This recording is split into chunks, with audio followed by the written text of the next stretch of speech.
I have a reading this morning from The Echo of Life, author unknown.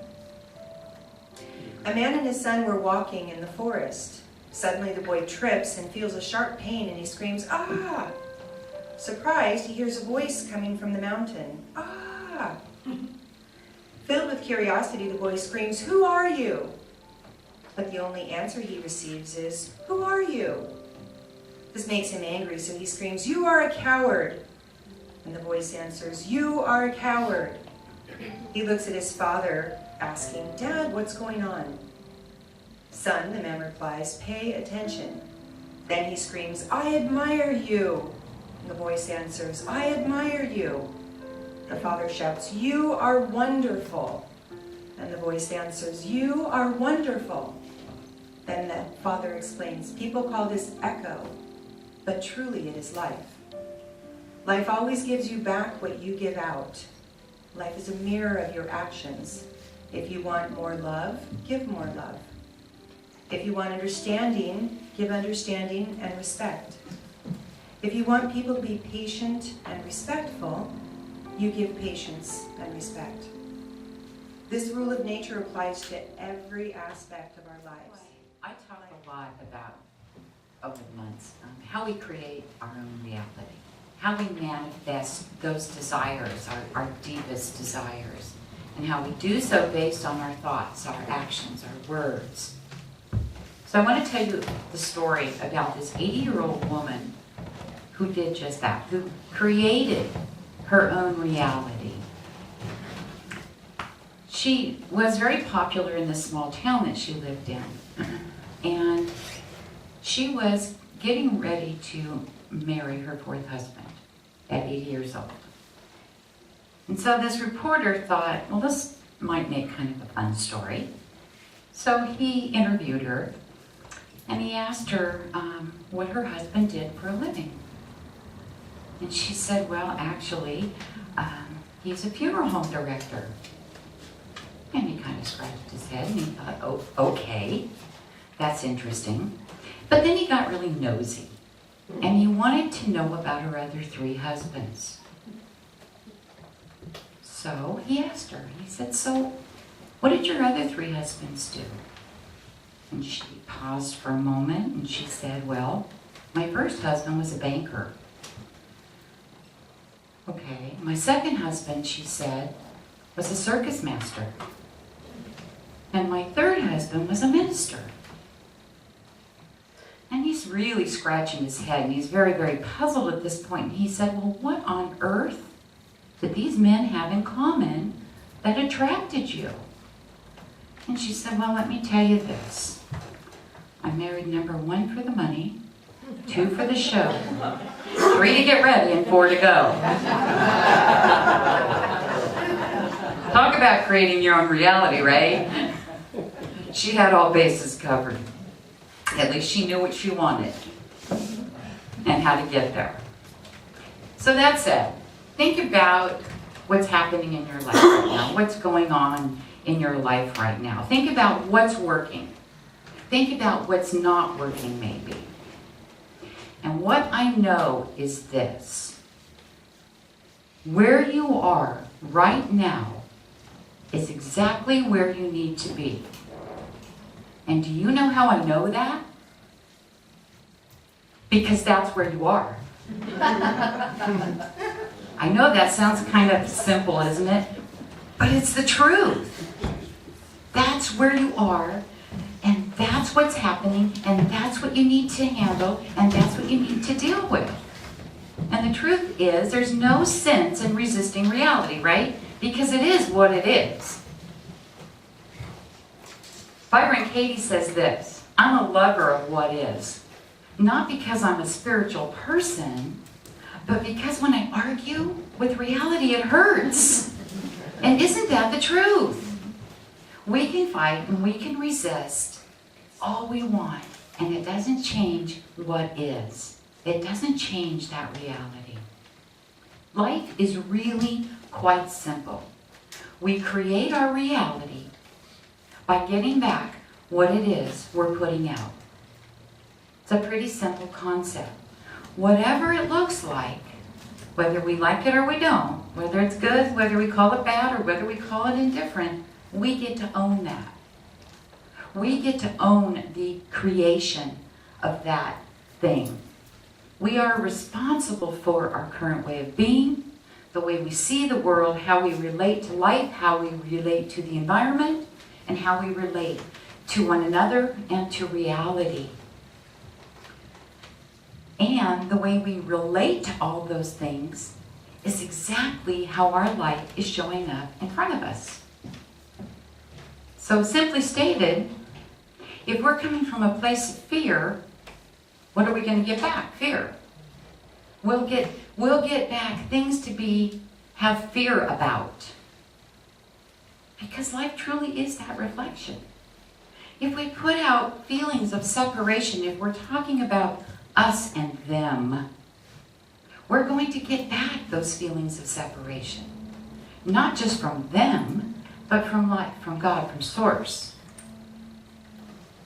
If we put out love with conditions, we're going to get in return love with conditions. And at the same time, when we send out that unconditional love, we are receiving that infinite amounts of unconditional love in return. And we will find that we will experience a greater sense of balance in our lives. And really, isn't that what we're after, is that balance? Being in alignment with life, with God. Mahatma Gandhi said, a man is but the byproduct of his thoughts. What he thinks he becomes. The truth is, what we think we are. Same thing. Love is our true purpose for being here. And if we choose to constrict our heart's purpose, we cannot become who it is we're called to be. We cannot become all that we are inside. We don't let that out. Which is why it's so important to open our heart. A good check and balance question to ask ourselves is this. Is this, in the middle of a situation or whatever, is this really what I want to receive back? What you're saying, what you're doing, how you're feeling, is this really what I want to get back? Will this bring me peace? Will it bring me balance, harmony, joy?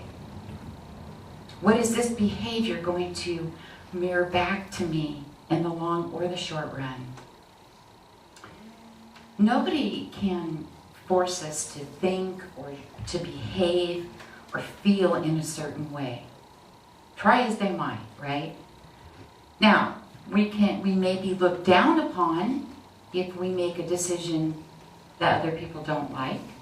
And in some cases, we can even be punished if we don't follow certain rules.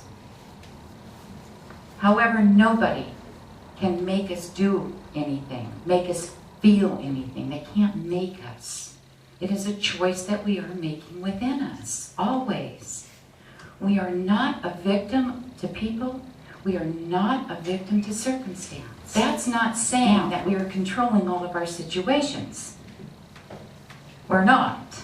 We are, however, responsible for our thoughts, for our feelings, for our emotions and reactions around those situations.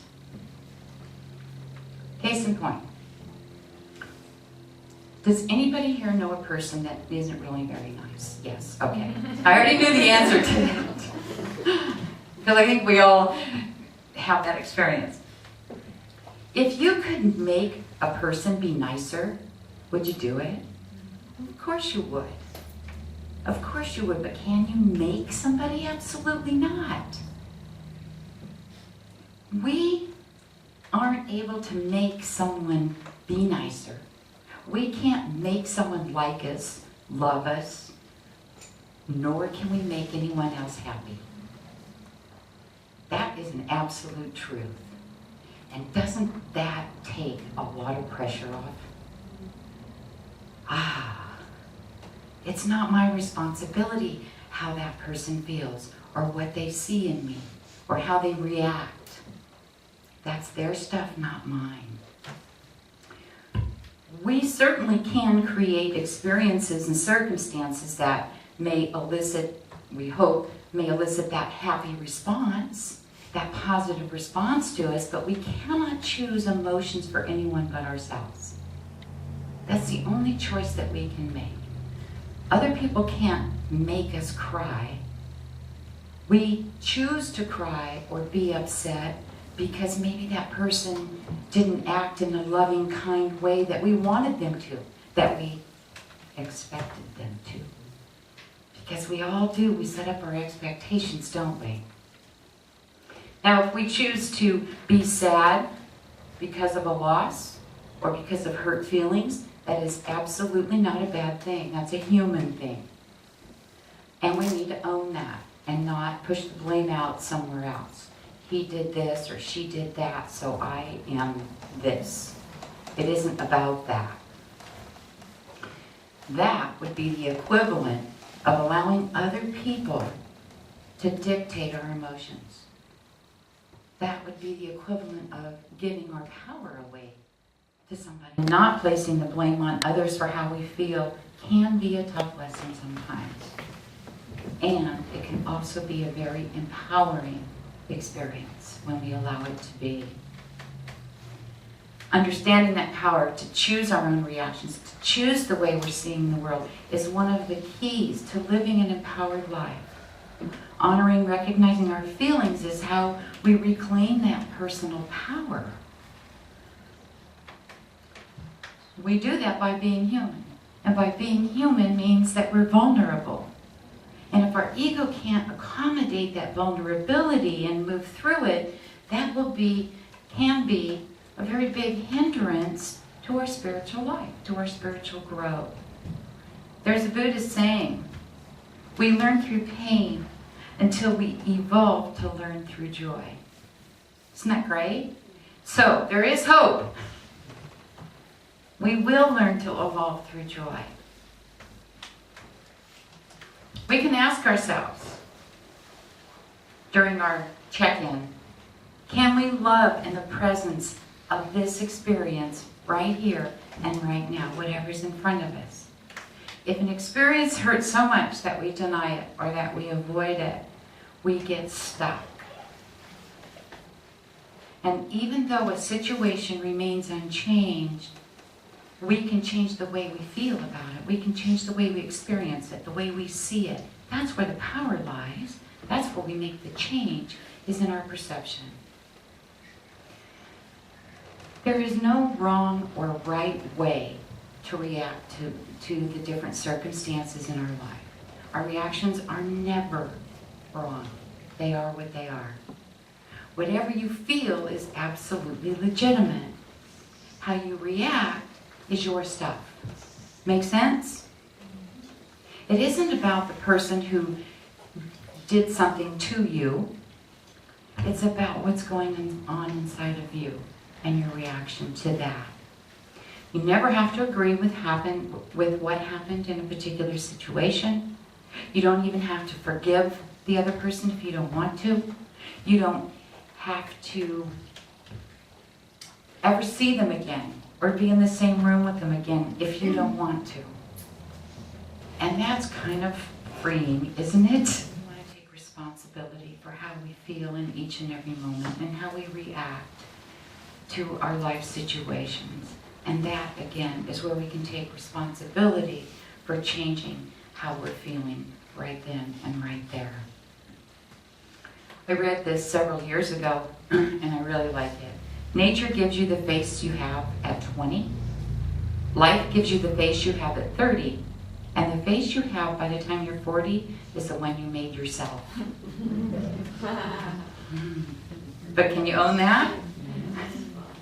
Kind of interesting. You absolutely do have the ability to shape your world, and to do so through your clarity, through your choices, through your everyday life and how you manage that. Life is nothing more and nothing less than a mirror of what's going on inside of you, of what we've become within. Life is always reflecting back to us what we think, what we expect, what we feel, and what we do.